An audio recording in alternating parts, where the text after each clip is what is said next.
सूरज सिर पर आ गया था। कुमार की झोपड़ी टिन की छत से आती धूप में भट्ठी की तरह तप रही थी। अंदर फटी चटाई पर उसकी 6 साल की बेटी अनीता सिकमी पड़ी थी। उसके माथे पर रखा गीला कपड़ा सूख गया था। मां पानी! उसकी कराहती आवाज ने कुमार का दिल चीर दिया। उसकी पत्नी सिल्वी ने भरी आंखों से कहा, जी, बुखार बिल्कुल कम नहीं हो रहा है। पड़ोस वाली कामाक्षी दीदी कह रही थीं कि उसे टाउन हॉस्पिटल ले जाना होगा। ऑटो के लिए पैसे? कहते कहते वो रुक गई। कुमार चुपचाप उठा। उसकी आंखें झोपड़ी में चारों ओर घूमी। कोने में टूटे सिल्वर के डिब्बे में उसने बचे खुचे चावल टटोले। कुछ नहीं था। दीवार पर कील से टंगी अपनी शर्ट की जेब टटोली, वो भी खाली थी। रुको सिल्वी, मैं मालिक के पास जाकर पूछता हूं, अगर पिछले महीने की बकाया तनख्वाह ही दे दें। ये कहकर वो बाहर निकल गया। उसके कदम उसे जमींदार के घर तक खींच ले गए, लेकिन वहां नौकर ने बताया कि जमींदार शहर से बाहर गए हैं। इसके बाद वो गांव के कोने पर सूद पर पैसे देने वाले षणमुगम सेठ की दुकान पर गया। कुमार को देखते ही षणमुगम सेठ ने मुंह गना लिया। क्या कुमार, पिछले हफ्ते लिया कर्ज तो अभी तक चुकाया नहीं, ऊपर से नया मांगने आ गए? जाओ जाओ, पैसे वैसे नहीं हैं। अपमान का घूंट पीकर वो वहां से हट गया। वो हर दुकान पर गया। सबने नहीं कहकर हाथ खड़े कर दिए। सूरज ढलने लगा और शाम घिरने लगी। एक हारे हुए सिपाही की तरह उसके कदम लड़खड़ा रहे थे। क्या मैं अपनी बेटी को बचाने के लायक भी नहीं हूं? ये ख्याल उसके सीने पर बोझ डालने लगा। उसमें अपनी झोपड़ी तक लौटने की हिम्मत नहीं थी। रास्ते में बरगद के पेड़ के चबूतरे पर वो थक कर बैठ गया। अनजाने में उसका हाथ अपनी पुरानी फटी कमीज की जेब में चला गया। उसकी उंगलियों ने जेब के किनारे उधड़ी हुई सिलाई के बीच फंसी एक सख्त चीज को छुआ। एक पल के लिए उसका दिल जोर से धड़क उठा। क्या 1 रुपया होगा? उसने उसे बाहर निकाला। वो एक 10 पैसे का सिक्का था। उसका तांबे का रंग फीका पड़ गया था और उस पर जंग लग गया था। उसका मूल्य कई साल पहले ही खत्म हो चुका था। देखा तो जेब में 10 पैसे ही थे। कुमार उस सिक्के को देखकर बेबसी से हंसा। भगवान, मेरी बेटी जिंदगी के लिए लड़ रही है और तो मुझे ये दे रहा है। मैं इसका क्या करूं? गुस्से में वो उसे फेंकने ही वाला था, लेकिन न जाने क्यों उसका हाथ झिझका। तभी मंदिर से लौट रहे गांव के एक बुजुर्ग पेरियासामी वहां से गुजरे। वो एक रिटायर्ड टीचर थे। उन्होंने कुमार की उदासी और उसके हाथ में सिक्के को देख लिया। क्या बात है कुमार, इतने उदास क्यों बैठे हो? हाथ में क्या है वो? कुछ नहीं स्वामी, बेटी की तबीयत ठीक नहीं है। अस्पताल ले जाने तक के पैसे नहीं हैं। मेरी जेब में यही आखिरी पूंजी बची थी। उसने वो 10 पैसे का सिक्का दिखाया। पेरियासामी ने वो सिक्का लिया, उसे पोंछा और गौर से देखा।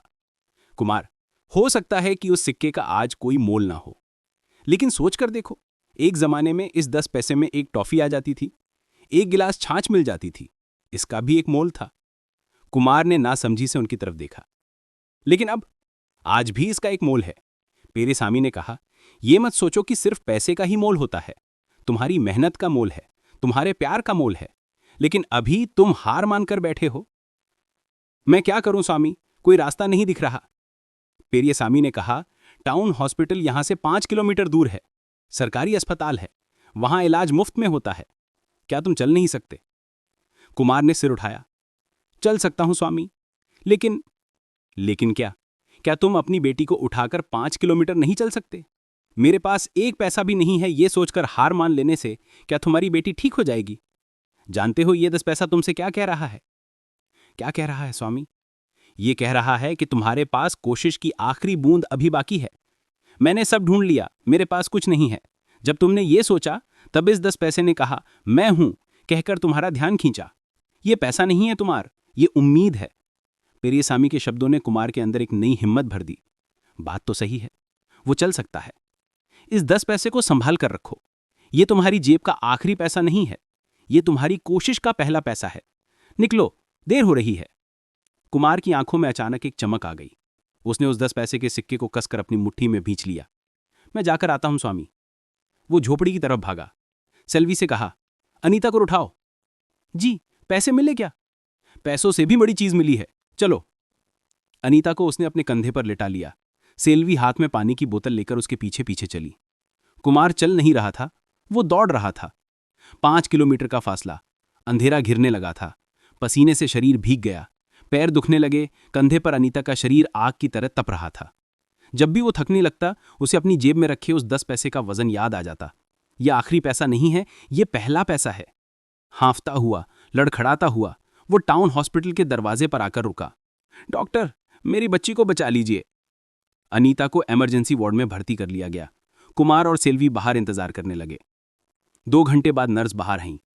घबराने की कोई बात नहीं है, बुखार बहुत बढ़ गया था, दौरे पड़ने की हालत में लाए थे आप। सही समय पर इंजेक्शन दे दिया है, बुखार कम होने लगा है, कल सुबह तक वार्ड में शिफ्ट कर देंगे। सेल्वी वहीं जमीन पर बैठकर आंसू बहाने लगी। कुमार दीवार से टिक गया। उसका हाथ अपने आप जेब की तरफ चला गया। वो 10 पैसे का सिक्का, उसके पसीने से भीगा हुआ, अभी भी उसकी जेब में महफूज था। उस सिक्के ने उसकी बेटी की जान नहीं बचाई थी, वो दवा खरीदने में काम नहीं आया था, वो ऑटो के भाड़े के लिए भी काम नहीं आया था। लेकिन सब कुछ हार चुके, उम्मीद खो चुके, एक कोने में हताश पड़े एक पिता को उसने 5 किलोमीटर तक दौड़ाया था।